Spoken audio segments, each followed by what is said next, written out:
Dimitri Lang, Doctor of Physical Therapy, NYC. In this video, I'm going to talk about how to set up your chair for the most comfortable posture at work and anytime you're sitting at play. So, it starts like this. I've done this before, but here's my take on keeping it simple. Your breath is the truth. And what I mean by that, let's just say right now you're standing completely relaxed, you're not holding yourself up, just standing. Take a breath in, breath out, and just get a sense of what that feels like to breathe.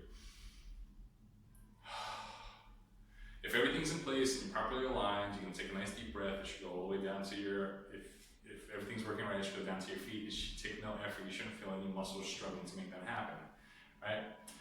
Well, you can use your breath to test furniture, shoes, and for now, let's keep it to that. But you use your breath as kind of a thermostat, as a truth tester for a lot of other things. So for chairs, here's my chair in the office. Now this is just a typical office chair. It goes up and down. That's as good as it gets. Not necessarily a fancy ergonomic chair with all sorts of bells and whistles, but you'll see that it's not completely flat. It actually curves down. There's a little dip in the back, and the front, and it has a little bit of a rise, and it falls off in the back. And then you have this thing. They call this like they call this like a lumbar support. Make believe. But here's how it works. Okay. So first thing you want to have when you're sitting. This is basic ergonomics 101. This they even teach us in school.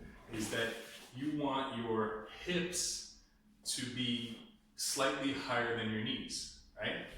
And what I mean by that is that your hips are over here and your knees are over here. Well, I'm going to build on this, but this is kind of where it starts. So when you have an ergonomic specialist come to your office and this reminds you, oh, your hips should be the same height as your knees and so on and so on. So, well, here, I'm going to show you some stuff. Your breath, right? Breathing without. Get a sense of what that feels like to breathe, how easy it is, how much effort it takes. And then I'm going to lower this, and if I lower it down to here, breathing without. So what happens is when I exhale, my body folds, because when the hips are lower than the knees, then naturally you just kind of fold forward. You see this all the time.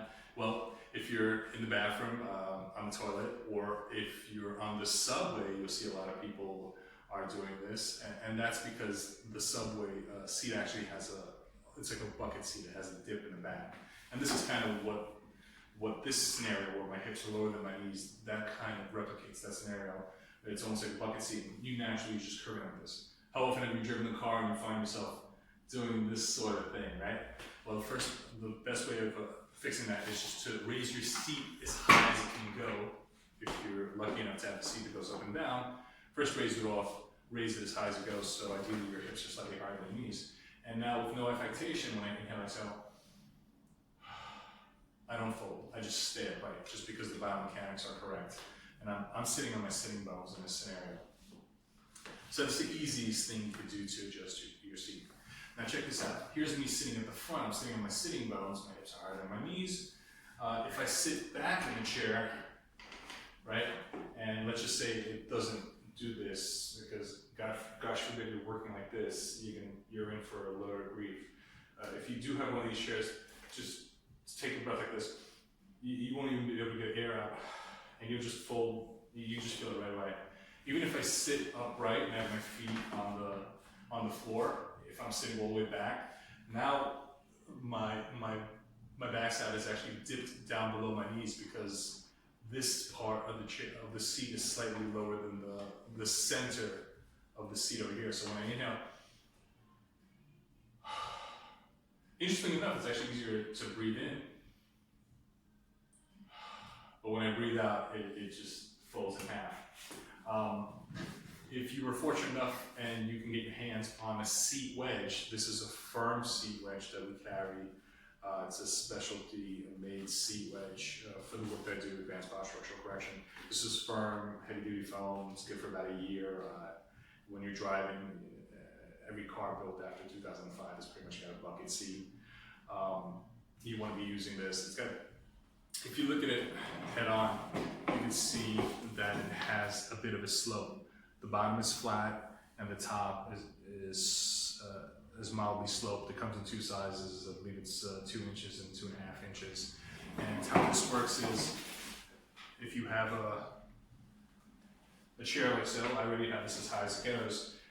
You can do 2 ways. If you have let's say for instance you have a bucket seat right in your car, then you would just fill out the bucket with the slope on the inside, so now you're sitting on a flat area, and then you can raise your car seat up so your hips are higher than your knees. Or you could flip it over so you have the slope on top. You put it right in the center of the seat, and you sit in the center of it, and sit on your sitting bones. And now when I breathe, it's interesting, like there's no fold, the breath is effortless, and it also feels like my body sinks down. It's just very, very steep.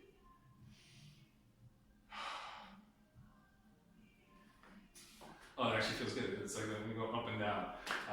What I'm getting at is that the breathing is easier and there are no folds.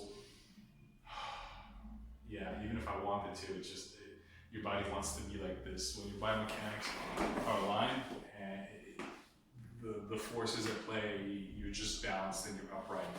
And you go about your business, and I kid you not, I mean, you could work for 25, 30 minutes at a time and you're just gonna be like this. After about 25, 30 minutes, you're gonna wanna get up. Your body has this, call it what you will, this intuitive wisdom, this innate wisdom. Your body knows when it's time to move. As opposed to, because this is a flat surface and it's firm, so you're getting that good feedback. If you ever lay on the couch and watch a movie and you just pass out, and you get up and all out of sorts, it's so soft it's giving you no support, so you sink in and your body kind of just mushes into dysfunction, just falls apart. When you have feedback in there, you're going to just be solid and everything is just aligned with biomechanics. So which is nice, because most people, they tell me they know it's time to get up when their nose is touching the computer screen, and that's when they get up and start moving around. The truth is, 25, 30 minutes, it's time to get up and just shake it off a little bit. So this is a traditional chair up and down. If you have one, raise it as high as you can. Make sure that your hips are higher than your knees. If you don't have a wedge, you can use some towels. They're mushy, but you can make it happen, and just elevate your hips higher than your knees. So then your sitting bones will be a lot more balanced. And use your breath to test it, see if it works for you. That's how you get the seat height correctly. What you'll see on the subway, and a lot of chairs in general, is this is a chair we have in the waiting room. Not my waiting room. But this is a typical chair, and you'll see that it has a dip. It's almost like a bucket seat. If I sit on the edge of this, on my sitting bones, my hips are about level with my knees.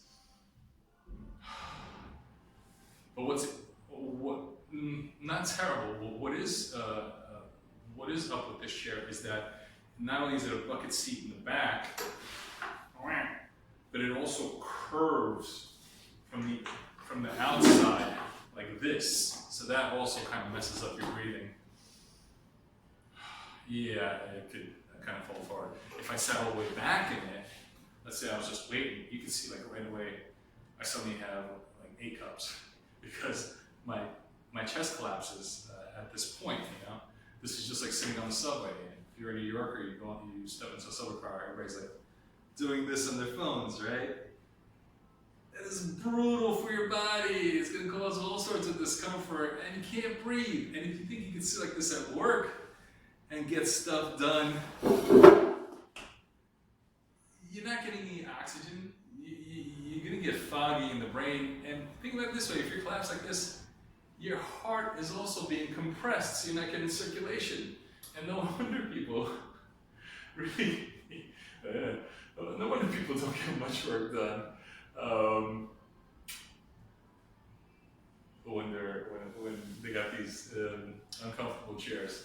So if you can make it happen, get yourself a chair that goes up and down and elevate it as much as you can so your hips are higher than your knees. They'll naturally kind of line you up. And if you really are having issues with your chair, get a seat wedge. Come pick one up at the office. They're great. We have 2 different sizes. We'll test it for you. It's fantastic. It lasts the whole year. And I sit on the subway with mine, just having a plastic bag. Nobody ever noticed. I just happen to be the guy that's, just super comfortable. If you are in a subway car and you don't have one of these or something, it is what it is. Life, it's fine that way. Do what you can to sit on your sitting bones, hips higher than your knees, and you're good like that. If you're a real New Yorker and you get in a subway car, don't even sit, man. Just stand. You can be sitting later anyway. If you find yourself in a situation where you're exhausted and the chair's a bucket seat or you're in a soft couch or a soft chair, instead of collapsing into what's there, do what you can to kind of to lean back, straighten yourself out, and let your legs go long. Because that way you're not creasing anywhere, you're not stopping the flow of you're not stopping the flow of circulation. So if you can, just lean back. On the subway car, I never do this on a crowded car. It's just crass. The only time I ever do this is when when I'm going home late at night and there's nobody there, or some odd hours when you have a place to yourself. So if your hips are higher than your knees, everything is nice. Use your breath to test it. If your breathing is easier, it's working for you. And then raise your seat as high as you can. And if that's not the case, then sit on your sitting bones. I mean, it just feels solid. When you breathe, you won't collapse. And that's a great way of setting things up and making sitting at work a lot easier, or sitting at your desk. And I hope that's helpful. And I'll talk to you guys in a little bit. Have a good one.